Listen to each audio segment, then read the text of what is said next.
नमस्ते मित्रों। तो वर्कला शिवगिरी श्री नाना कॉलेज के हिंदी विभाग की ओर से आयोजित 3 दिवसीय राष्ट्रीय संगोष्ठी जो बाबा नागार्जुन के साहित्य के ऊपर हो रहे हैं, उसका दूसरे दिन का ये जो 7वां सत्र यहीं पर शुरू होने वाले हैं। और इस सत्र में डॉक्टर विजय लक्ष्मी जी जो श्री राम सिंह धोनी कॉलेज से हैं, राजकीय महाविद्यालय जैनदिया अल्मोड़ा से हैं, और दूसरा जो डॉक्टर राकेश कुमार जी, डॉक्टर जी भी, राकेश जी भी अल्मोड़ा से भी हैं, गवर्नमेंट डिग्री कॉलेज मासी से। तो इस सत्र में डॉक्टर विजय लक्ष्मी जी और डॉक्टर राकेश कुमार जी की जो प्रपत्र वाचन होंगे, मैं सादर स्वागत करता हूं डॉक्टर विजय लक्ष्मी जी को। तो आप अपना प्रपत्र प्रस्तुत कीजिए। नमस्कार सर, आवाज आ रही है मेरी? ठीक से आ रही, ठीक से आ रही। सभी विद्वजनों को सादर प्रणाम करती हूँ। मैं डॉक्टर विजय लक्ष्मी, असिस्टेंट प्रोफेसर हिंदी, श्री राम सिंह धोनी राजकीय महाविद्यालय जैती अल्मोड़ा उत्तराखंड से हूँ। बाकी सर का जो है आभार व्यक्त करती हूँ कि मुझे शोध पत्र पढ़ने का उन्होंने मौका दिया है यहाँ पर। और मेरे जो शोध पत्र का विषय है वो है नागार्जुन कवि की सामाजिक ज्वलंत रचनाएं। अनेक भाषा के जानकार तथा प्रगतिशील विचारधारा के उपासक बाबा नागार्जुन हिंदी व मैथिली के कवि व लेखक थे।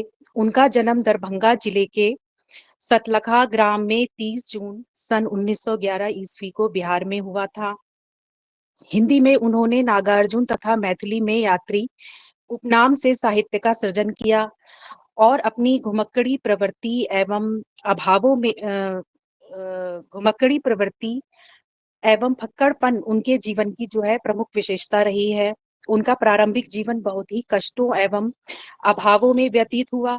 बाबा नागार्जुन की कविताओं में अत्याचार, पीड़ित, गरीबों, दलित व्यक्तियों के प्रति सहानुभूति का भाव था। साथ ही उन्होंने अपनी कविताओं में अनीति और अन्याय का विरोध भी किया। कहते हैं कि सच से रिश्ता रखने वालों को अनेक दुखों का सामना करना पड़ता है। इस कारण बाबा नागार्जुन को अपनी सत्यवादिता और राजनीतिक क्रियाकलापों की वजह से अनेकों बार जेल भी जाना पड़ा। उनके राजनीति, लोक जीवन और प्रकृति जो है उनकी रचनाओं के मुख्य विषय रहे हैं। उनकी कविताओं में व्यंग की भरमार है जो जनहित के लिए आवश्यक है। साथ ही उन्होंने अपने साहित्य में साधारण आदमी के जीवन को केंद्र बनाया है, जिससे उनकी सामाजिक चेतना संपूर्ण साहित्य में दिखलाई पड़ती है। बाबा नागार्जुन की काव्य रचनाओं को पढ़कर हमें प्रगतिशीलता के दर्शन होते हैं। मानव जीवन और उसका यथार्थ उनकी काव्य रचनाओं में अत्यंत व्यापक रूप से परिलक्षित भी होता है। उनके काव्य में भारतीय परंपरा पूरी तरह से जीवंत मालूम पड़ती है। उनका काव्य स्तर समय और परिवेश की समस्याओं, चिंताओं एवं संघर्ष से प्रत्यक्ष रूप से जुड़ा है तथा संस्कृति एवं लोक हृदय की गहरी पहचान से भी निर्मित है। नागार्जुन की काव्य चेतना का स्वरूप यथार्थवादी है। उन्होंने जहां पर जैसे जो भी देखा उसे वैसा का वैसा ही अपने काव्य में उकेर दिया। उनकी एक व्यंग रचना चना जोर गरम है, जिसमें स्वार्थी, अवसरवादी, भ्रष्टाचार, मानवों की पोल खोलते हुए बाबा नागार्जुन ने तीखा व्यंग करते हुए कहा है कि चना है बना मसालेदार, खाइए भी तो ये सरकार, मिलेगा परमिट बारंबार,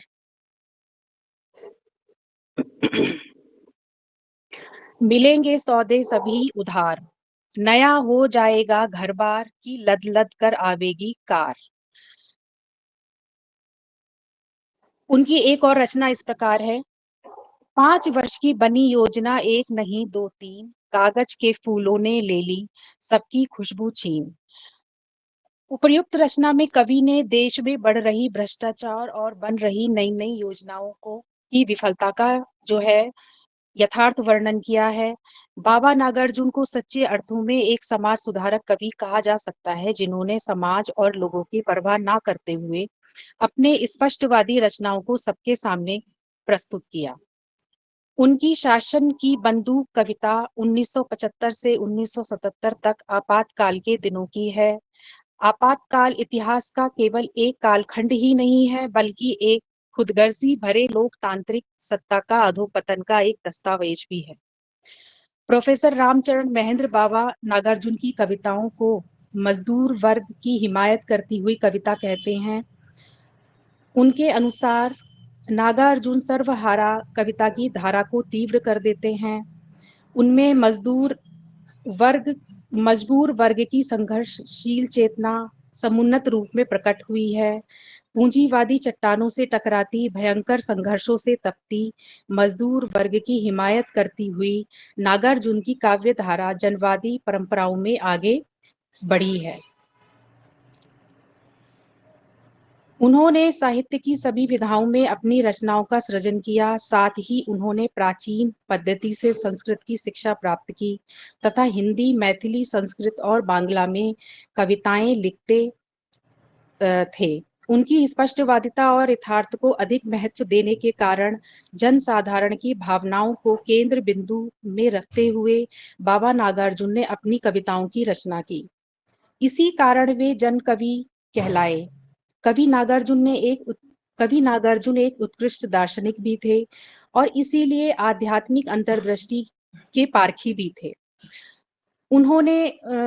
कवि नागार्जुन एक उत्कृष्ट दार्शनिक भी थे, इसलिए आध्यात्मिक अंतर्दृष्टि के पारखी थे। नागार्जुन को भारत के आइंस्टीन के रूप में भी जाना जाता है, क्योंकि उन्होंने आइंस्टीन के सापेक्षता के सिद्धांत की तरह शून्यवाद के विचार को प्रतिपादित किया था। कवि नागार्जुन को हिंदी कविता का आधुनिक कबीर भी कहा जाता है, क्योंकि जिस तरह संत कबीर अपने समय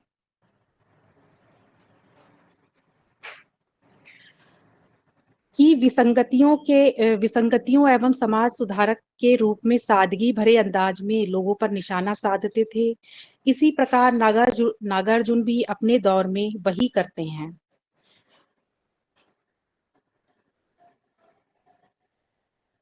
अब मैं निष्कर्ष बताना चाहूंगी।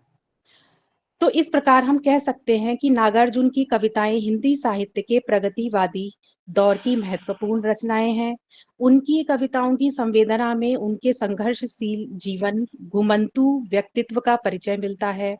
जीवन के व्यक्तित्व से लेकर सामाजिक राजनीतिक आयामों तक इन कविताओं की पहुंच है, क्योंकि समाज के ज्यादातर आयामों को उन्होंने अपनी कविताओं में समेटा है। उनका जीवन दर्शन महान है। उनके साहित्य में मध्यम वर्गीय जीवन तथा मजदूर वर्ग की जिंदगी का संपूर्ण चित्र यथार्थ रूप में मिलता है। उन्होंने अपने साहित्य में जगत की वास्तविकता को दिखलाया है, साथ ही एक नई समस्या, एक नई चेतना का मार्ग दिखलाया है। एक ओर कल्याणकारी राज्य की कामना एवं कल्पना, तो दूसरी ओर वृद्धों को तिरस्कृत रखने की समाज प्रवृत्ति तथा सरकार की नीति का कवि विरोध करते हैं। नागार्जुन ने वर्तमान के गर्भ से जन्म भावी भारत की झांकी को देखने वाले दूरदृष्टि संपन्न साहित्यकार हैं। उनकी कविता की एक चंद पंक्तियां हैं। तुम्हारी ये दंतुरित मुस्कान मृतक में भी डाल देगी जान, धूली दूसर तुम्हारे ये गीत, छोड़कर तालाब मेरी झोपड़ी में खिल रहे जलपात, पारस पाकर तुम्हारा ही प्राण पिघल कर जल बन गया होगा कठिन पाषाण। तो इस प्रकार सामाजिक व्यवस्था कोई विषय हो या कोई विषय हो, नागार्जुन से अछूता नहीं बचा है। जात पात, धार्मिक कट्टरता, महंगाई आदि अनेक ज्वलंत समस्याओं को लेकर जो है बाबा नागार्जुन ने अपनी रचनाएं लिखी और समाज में व्याप्त विसंगतियों का भी उन्होंने खुलकर विरोध किया। नागार्जुन की ज्वलंत रचनाओं की विशेषता है कि उनकी कविता स्थान विशेष की कविता ना होकर पूरे हिंदी प्रांत व पूरे देश की कविता है। धन्यवाद। थैंक यू सर, तुम मौका देने के लिए। बहुत बहुत धन्यवाद जी लक्ष्मी जी, आपने बहुत बढ़िया जो पर्चा प्रस्तुत की हैं। बाकी लोगों से भी अनुरोध है कि आप लोग भी कुछ चंद शब्द बोलें लक्ष्मी जी के प्रवृत्ति पर। जी, वंदना जी हैं, हुसैनी जी।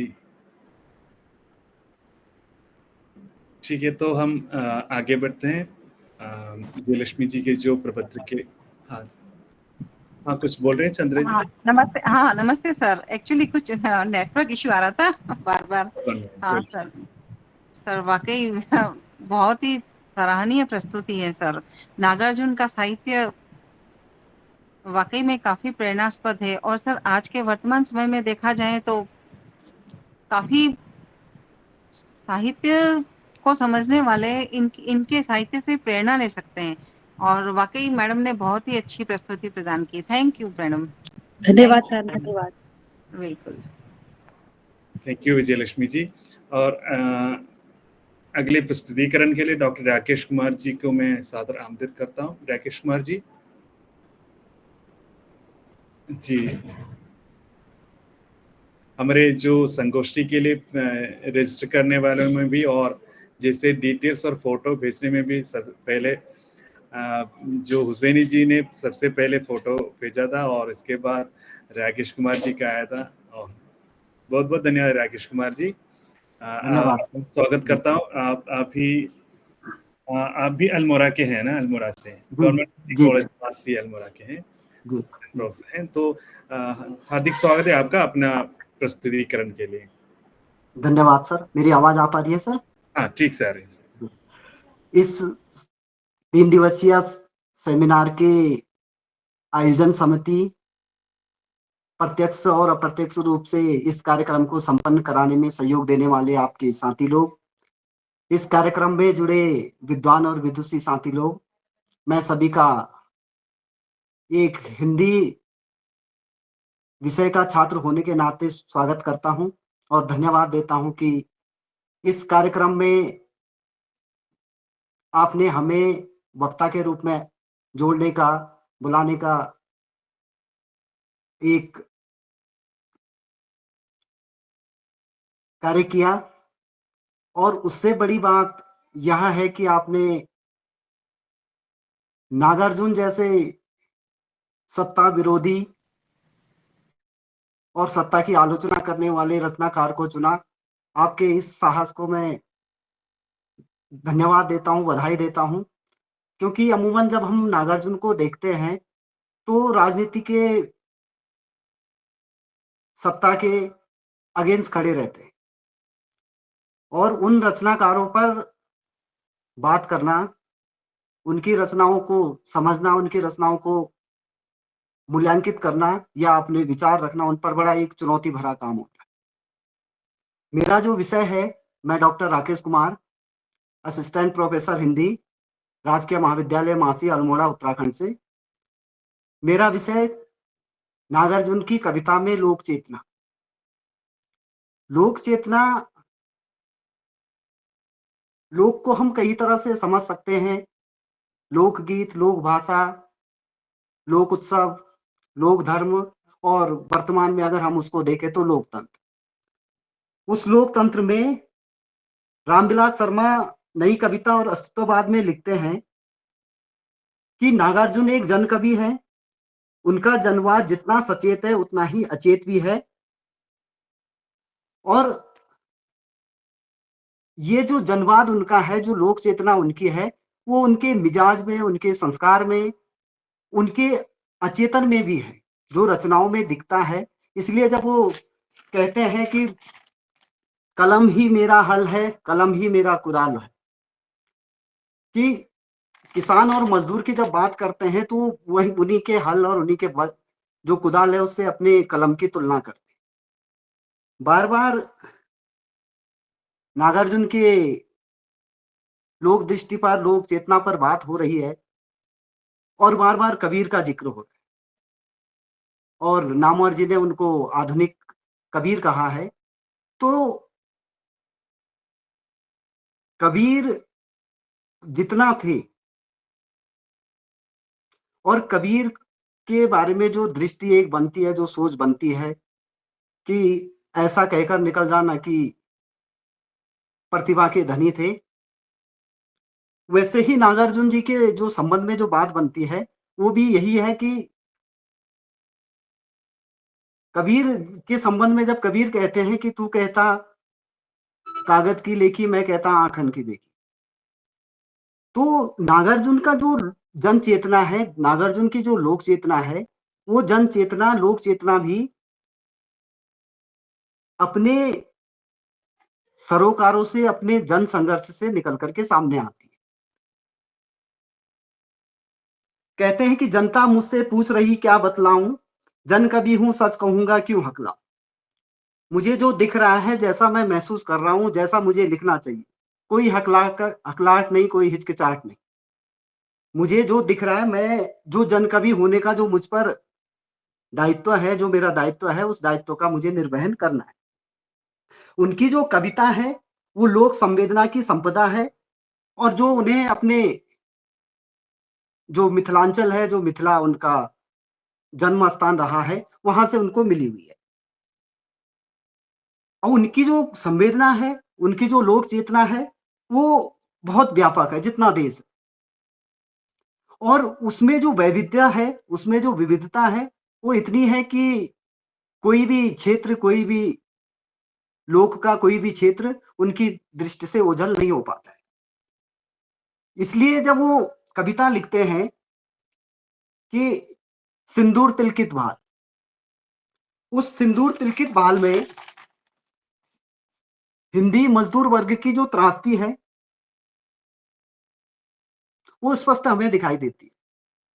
वो क्या कहते हैं कि घोर निर्जन में परिस्थिति ने दिया है डाल, याद आता है तुम्हारा सिंदूर तिलकित भाल।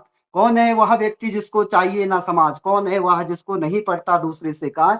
अब कितनी मार्मिक पंक्ति, चाहिए किसको नहीं सहयोग, चाहिए किसको नहीं सहवास। कल हमारे साथी लोग बातचीत कर रहे थे, और उस बातचीत में एक चीज निकल करके आई थी, शायद नाम भूल रहा हूं उन सब लोगों का। उन्होंने कहा था कि मैं बाबा की कर्मस्थली से हूं, और अगर मुझे समय से पता लग जाता तो मैं कुछ वहां की वीडियोग्राफी करके लाता और बताते। तो जब यहाँ उस समय नागार्जुन लिख रहे हैं कि चाहिए कि किसको नहीं सहयोग, चाहिए किसको नहीं सहवास, कौन चाहेगा कि उसका शून्य में टकराए या उच्छ्वास। तो किसी भी रचनाकार को हम वर्तमान परिप्रेक्ष्य में देखते हैं, और एक मजदूर की और जो दाम्पत्य विछोह की जो पीड़ा इसमें दो तीन पंक्तियों में जो विशेषकर दिखाई दे रही है, उसको आज हम देखें तो क्या बदला। कल सर ने यही कहा था कि बाबा के समय से वर्तमान तक क्या बदला, तो आज भी दिल्ली और एनसीआर पूरे बिहार अंचल से भरा हुआ है, बिहार प्रदेश से भरा हुआ है। हमारा जो उत्तराखंड है वो पूरा भरा पड़ा है, और हमारे यहाँ उत्तराखंड में तो पलायन आयोग की बनाने की तक की मांग हो रही है। तो बाबा जब लिख रहे थे, नागार्जुन जब लिख रहे थे, और आज में क्या बदला। एक कहानी है जानकी पुल प्रभात रंजन की, वो शायद जहां बाबा रहे हो, अब मुझे ज्यादा भौगोलिक जानकारी नहीं है, तो एक मधुबनी जिला है बिहार में, तो उसमें जानकी पुल का शिलान्यास किए 20 साल हो गए, लेकिन पुल बनकर तैयार नहीं हुआ। और साहित्य में जो सच्चाई होती है वो आप सीधे नहीं कह सकते, इसलिए कहानी के माध्यम से, रचना के माध्यम से कही जाती है। तो प्रभात रंजन ने जो लिखा है, प्रभात रंजन ने जो कहानी लिखी है, वो यही जानकी पुल है, और यही आज का बाबा के प्रदेश का, या जहां जहां बाबा की दृष्टि गई है, नागार्जुन की दृष्टि गई है, उसका हाल है। कितना बदला है, ये प्रश्न आज भी आपके हमारे सामने खड़े। वह दंतुरित मुस्कान, जो हंसता है बच्चा तो जान में जान लौटने वाली बात होती है। आज तकनीकी और बाजार ने क्या कर दिया, माता पिता के लिए बच्चे के पास समय नहीं है, और बच्चे के लिए माता पिता के पास समय नहीं है। तो वो मुस्कान जिसको बाबा खोज रहे थे कि जब बच्चे के दांत आ रहे हैं, वो चमक रहे हैं, और वो जो हंस रहा है, उसके बाद की जो स्थितियां हैं, वो आज कहाँ गायब हो गई। हम जिस वैश्वीकरण के लिए छटपटा रहे थे, और जिस वैश्वीकरण में हम पहुंच गए हैं, उस वैश्वीकरण में को हथियाने के चक्कर में, पाने के चक्कर में, हमारा वो लोग जिसकी बार बार चर्चा बाबा नागार्जुन कर रहे थे, वो कहाँ रह गया है। इस तरह के भी कुछ प्रश्न हमारे सामने होंगे। बादल को गिरते देखा है, हिमाचल आंचल का अवलोकन और प्रकृति जो पल पल में परिवर्तित होती है, वो पल पल में परिवर्तित होती प्रकृति का जो स्वरूप उनके सामने आ रहा था, उसका वो वर्णन करते हैं। और कई कविताएं उनकी पहाड़ पे, पहाड़ी अंचल पर। किसान और मजदूर की जो दशा है, उसकी स्थिति क्या है, वो लिखते हैं। हजार बाहों वाली कविता संग्रह में उनकी एक कविता है। वो लिखते हैं कि बीज नहीं है, बैल नहीं है, बरखा बिन अकुलाते हैं, नहर रेट बढ़ गया, खेत में पानी नहीं पटाते हैं, नहीं खेत में से कनखा भर भी दाना उपजा पाते हैं, पिछला कर्ज न चुका सके, साहू की झिड़की खाते। और उस किसान, उससे पहले का किसान जिसकी बात प्रेमचंद कर रहे थे, और आज का किसान, ये क्या परिवर्तन हुआ है, या परिवर्तन जब हुआ है तो क्या जमीनी स्तर पे हुआ है या सिर्फ डेटाबेस हुआ है, इस तरफ भी सोचा जाना चाहिए। और ये आप हम सब सभी की सामूहिक जिम्मेदारी, मेरा ये ऐसा निजी मत है कि बनती है। फिर क्या कहते हैं कि मजदूरों के लिए क्या कह रहे हैं, दो दो नंग धड़ंग छोकरे, दो दो पैर हाथ, दो दो परवाह में खिसकती रेत की ले रहे, तो बहुधा अवतरित नारायण ओ खोज रहे पानी में जाने कौस्तुभमणि। जाते हैं नदी में, वहां से जो पैसे गिर फेंके होते हैं श्रद्धालुओं द्वारा, उनको उठा के ले आते। फिर उनकी जो आजादी के बाद प्राथमिक शिक्षा और उस शिक्षा व्यवस्था के जो मास्टर की स्थिति है, वो कविता देखिए।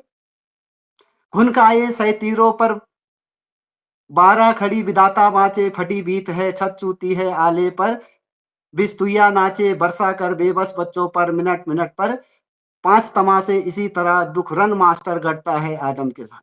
मास्टर ही दुखरन है, जिसके कंधे पर पूरी शिक्षा व्यवस्था की नींव है, जिसको पूरी शिक्षा व्यवस्था को पटरी पर लाना है, उसी का नाम दुखरन है। ये व्यंग्य है और ये वास्तविकता है। और उसी में जब बात होती है कि उनकी मास्टर जो कविता है, क्या कहते हैं कि अरे अभी उस रोज वहां पर सरेआम जंक्शन बाजार में शिक्षा मंत्री स्वयं पधारे, चमचम करती सजी कार में, ताने थे बंदूक सिपाही, खड़ी रही जीपे कतार में, चटा गए धीरज का इमरत, सुना गए बातें उधार में, 4 कोस से दौड़े आए जब मंत्री की सुनी अवाई, लड़कों ने बेले बरसाए, मास्टर ने माला पहनाई, संगीनों की घनी छांव में हिली माल मूरत मुस्काई, तंबू में घुस गए मिनिस्टर, मास्टर पर कुछ ना दया आई। तो ये उनकी लोक दृष्टि है और वो भाषा भी उनकी, कि कबीर अगर हम उनको कह रहे हैं तो हर दृष्टि से कह रहे हैं। फिर जयति नख रंजनी में उनके शब्द प्रयोग देखिए। सामने आकर रुक गई चमक चमाती कार, बाहर निकली वासक सज्जा युवतियां, चमक उठी गुलाबी धूप में तन की चंपई कांति, तिकोने नाखूनों वाली उंगलियां, सुर्ख नेल पॉलिश कीमती रिश्तवाज, अंगूठियों के नग कानों के मणिपुष्प, किंचित कपचे हुए सघन नील कुंतल, सब कुछ चमक उठा, महक उठा वायुमंडल, तरल त्वरित गति थी, ललित भी भंगिमा, करीब के पार्टी कैंप तक जाकर पूछ ली अपनी क्रम संख्या। ये लंबी कविता है, लेकिन जब हम भाषा के क्षेत्र में कबीर के लिए सदुक कड़ी और पंचमेल खिचड़ी, तो ये सारे तरह के शब्द जो है वो इस कविता में नागार्जुन ने डाल दिए। और हजारी प्रसाद द्विवेदी ये कहते हैं कि लोक जो है वो पोथी का नहीं होता है, वो जन संघर्ष से आता है। वो कोई, और कबीर भी उसी बात को मैं फिर रिपीट करता हूं कि तू कहता कागज की लेकी, मैं कहता आखन की देखी। तो उनकी जो विविधता है उसमें आपको शिशु की दंतरुत मुस्कान भी मिलेगी, जो लोक वैविध्य है। नन्ही कलाइयों की गुलाबी चूड़ियां, कितनी शानदार कविता है, पढ़िएगा, अभी समय की अपनी सीमाएं हैं। आप प्रश्न पूछते हैं लेकिन आपके मन में भी वही चल रहा होता है जो आप प्रश्न पूछ रहे हो। ठहाके लगाते सुरती फूंकते कुली मजदूर, रिक्शा चलाते फटी बिवायों वाले पैर, अकाल की भयावहता, सभी वक्ताओं ने उस कविता को पढ़ा है। अकाल से पहले और अकाल के बाद की स्थिति में कि क्या परिवर्तन आता है। पकी सुनहली फसलों की मुस्कान, ये सभी नागार्जुन के लोक दृष्टि में, लोक चेतना में और रचनात्मकता में दिखाई देते हैं। तो समय की अपनी सीमाएं हैं, और भी वक्ता हैं। मैं सर का धन्यवाद देता हूं कि आपने इस योग्य हमको समझा कि हम अपना वक्तव्य आपके सम्मुख सभी विद्वान और विदुषी साथियों के सम्मुख प्रस्तुत कर सके। धन्यवाद।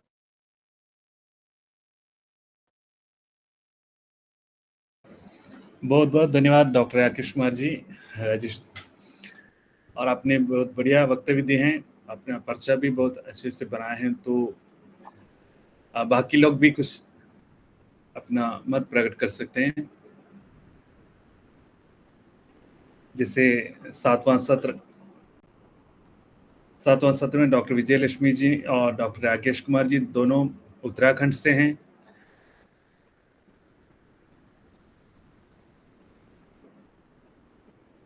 मैडम का और राकेश कुमार जी का दोनों का पर्चा हमने सुन लिया। तो आज के सभी सत्र यहाँ पर हम समाप्त कर रहे हैं। आज 7वां सत्र यहाँ पर समाप्त हो रहे हैं, और कल सुबह 9 बजे हमारा 1-2 सत्र होंगे और उसके बाद समापन भी होगा। सभी लोगों से अनुरोध है कि उसी सत्र में भी आप सब भाग। और अब आप लोगों की बारी की अभी 2 मिनट बाकी है, हम 2 मिनट में कुछ बोलना चाहें तो बोल सकते हैं आप लोग। बहुत बहुत धन्यवाद। तो हम ये सत्र यहाँ पर समाप्त करेंगे। तो वकीला, हाँ जी, हुसैनी जी कुछ बोलना चाहें तो बोल लीजिए। हाँ, राकेश जी का प्रेजेंटेशन बहुत प्रभावी था और सीखने के लिए बहुत सारी गुंजाइश है उनसे हमको किस तरह से प्रस्तुतिकरण होना चाहिए। बहुत नाइस प्रस्तुति। बहुत सारे धन्यवाद सर, बहुत बहुत धन्यवाद। हाँ, बिल्कुल मौलिक प्रस्तुति लग रही थी। बिल्कुल बहुत सारे हीरे हैं देश के विभिन्न जगह कोने में, अभी भी सभी को देखने को मिल रहा है। जी जी, राकेश जी को बधाई, बहुत बहुत बहुत बहुत बधाई राकेश जी, आपका प्रेजेंटेशन बहुत बढ़िया रहा। जान आ गई पूरे इस सत्र में। वही है। जी, और चंद्ररेखा जी आप कुछ बोलना चाहते?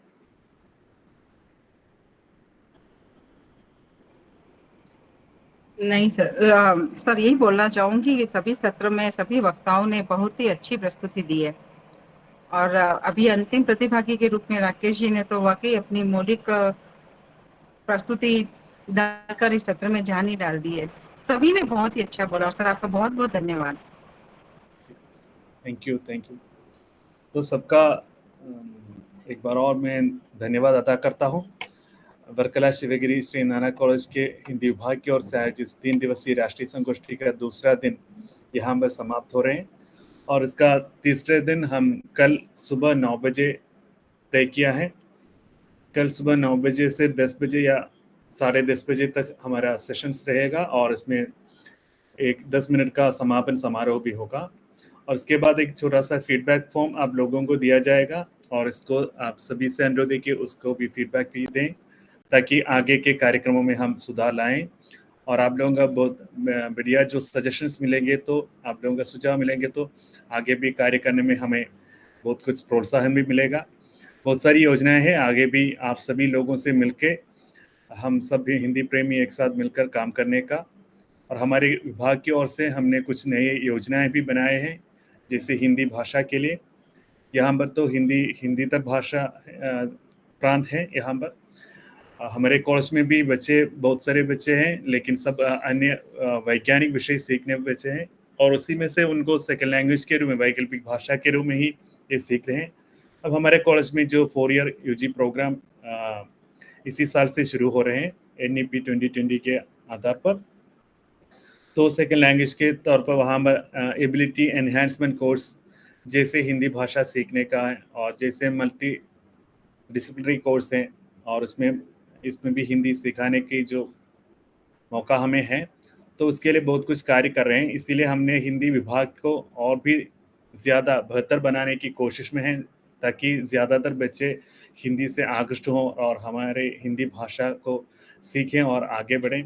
जैसे मैंने कुछ और योजना बनाई है कि हमारे यहाँ के जितने भी स्कूल हैं और स्कूलों में हम ऐसे कार्यक्रम चलाएं जो हिंदी भाषा के प्रति बच्चों में रुचि पैदा करें। और जैसे बच्चों को इसकी जानकारी नहीं कि हिंदी भाषा सीखने से या हिंदी साहित्य सीखने से क्या-क्या नौकरी मिलने की क्या-क्या संभावनाएं हैं और करियर अपॉर्चुनिटीज़ क्या-क्या हैं, अवसर कहाँ-कहाँ पर है, क्या एक-एक सब्जेक्ट सीखने। मैंने ऐसे कुछ नई जो लिस्ट भी बना कर रखा है कि एक-एक सब्जेक्ट सीखने, जैसे केमिस्ट्री सीखने वाले बच्चों को केमिस्ट्री के साथ हिंदी सीखने से क्या फ़ायदा है। जैसे जियोलॉजी के, हिस्ट्री के, एक-एक विषय के बच्चों को अलग-अलग तरीके से मैंने ये बना कर रखा है कि उनको क्या फ़ायदे हैं हिंदी सीखने से। जैसे उनको समझाना चाहिए कि हिंदी भाषा सीखना बहुत ज़रूरी है। तो इसीलिए मैंने कुछ नई हमारे कॉलेज के हिंदी विभाग की जो बस प्रैक्टिस के रूप में मैंने किया कि एक 2 साल पहले भी मैंने किया है कि जो करियर अपॉर्चुनिटीज़ इन हिंदी, जैसे स्कूलों के बच्चों को सिखाने के लिए जो ट्रेनिंग सेशंस जैसा मैंने रखा। और अभी ये जो नई योजना बना रहे हैं कि स्कूलों के बच्चों को ऐसे मोटिवेट करें, उनको हिंदी भाषा सीखने के लिए उस भाषा के प्रति रुचि पैदा करें। तो आप लोगों से भी अनुरोध है कि अगर आप लोगों को कोई सुझाव है इसके संबंध में, तो आप लोग भी सजेशंस दे दीजिए हमें आगे के काम के लिए। और आगे कुछ और काम मैं ऐसे सोच रहे हैं, कल भी मैंने बताए हैं हमारे विभाग की ओर से हिंदी भाषा के लिए Hindi research and development cell, ऐसा एक सेल हम शुरू कर रहे हैं हिंदी भाषा में। और इसमें कुछ अंतर्राष्ट्रीय संस्थाएं भी जुड़े हैं। आगे हम एक अंतर्राष्ट्रीय संगोष्ठी का आयोजन करने की भी सोच में हैं और 4-5 लोगों से बात भी हुई हैं जो बाहर के हैं। और इसके साथ साथ हम एक वर्कशॉप चलाना चाहते हैं, कार्यशाला। और उसी क्रम में दूसरा है प्रेमचंद जयंती के ऊपर एक सिम्पोजियम भी चला रहे हैं प्रेमचंद जयंती के ऊपर, और उसमें पैनलिस्ट भी होंगे। और आप लोगों से भी अनुरोध कर रहा हूं कि आप लोग भी इसमें पैनलिस्ट के तौर पर भी आ जाएं तो अच्छा रहेगा।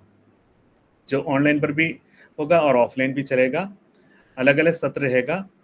और दूसरा है कि हम एक कार्यशाला वर्कशॉप चलाने का, तो इसमें क्या है कि मुझे पता नहीं कि आप लोगों में से कितने लोग टेक्निकली बहुत कुछ अपडेटेड हैं, टेक्नोलॉजी में अब कितना अपडेटेड हैं पता नहीं।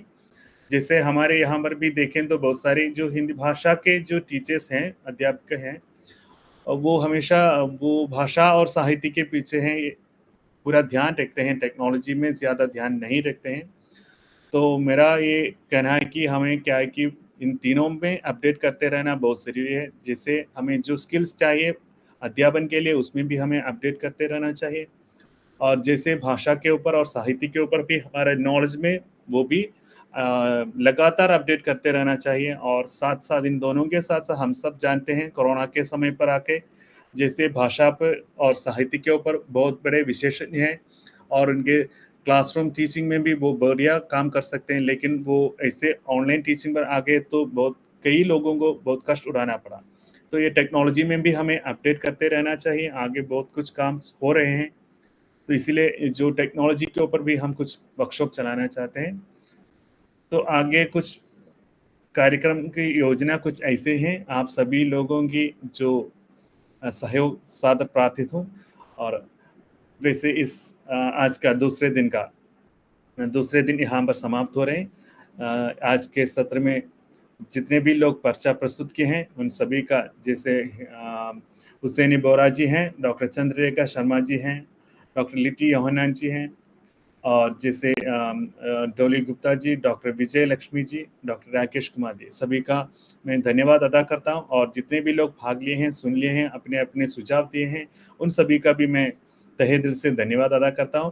तो हम अगले सत्र के लिए अगले दिन हम मिलेंगे। कल 30 तारीख को है, 30 ही हमारी बाबा नागार्जुन जी के जन्मतिथि हैं और उस दिन हम हमारी संगोष्ठी का अंतिम सत्र भी रखेंगे और समापन भी होंगे। आप सबका फिर से धन्यवाद अदा करता हूं। धन्यवाद हमारे कॉलेज की तरफ से और हिंदी विभाग की तरफ से और मेरी तरफ से, यहाँ पर जुड़े सभी लोगों की तरफ से धन्यवाद। कल मिलेंगे। Thank you. धन्यवाद सर, नमस्कार। धन्यवाद सर। वैसे तो आप सभी का जो सर्टिफिकेट भी तैयार किए हुए हैं जो भी अभी फोटो नहीं भेजे वो लोग तुरंत फोटो भी भिजवा दें। सर्टिफिकेट में आप लोगों का नाम डिटेल्स किस प्रकार आना चाहिए वही जो डिटेल्स भी भिजवा दीजिए। व्हाट्सएप ग्रुप में भेजें तो भी सही है, पहले भेजा है तो नहीं भेजना है, नहीं तो फिर से भेजो। फोटो भी लगा रहे हैं सर्टिफिकेट में, जो रिसोर्स पर्सन के रूप में यहाँ पर पर्चा प्रस्तुत किए, जो कॉलेज के फैकल्टीज हैं, जो भी कॉलेज के असिस्टेंट प्रोफेसर टीचर्स जो हैं, उन सभी का जो सर्टिफिकेट में फोटो भी होंगे।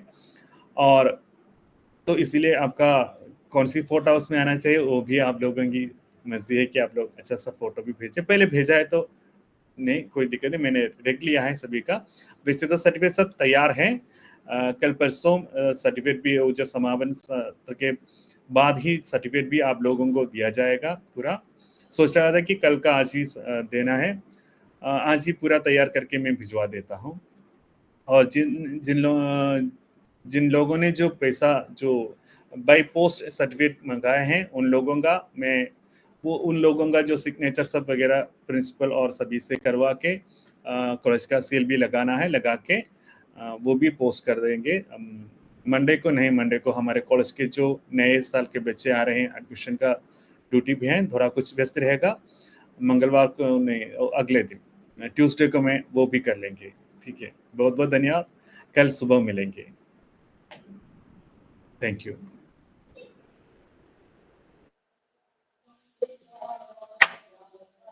थोड़ा दिन वीडियो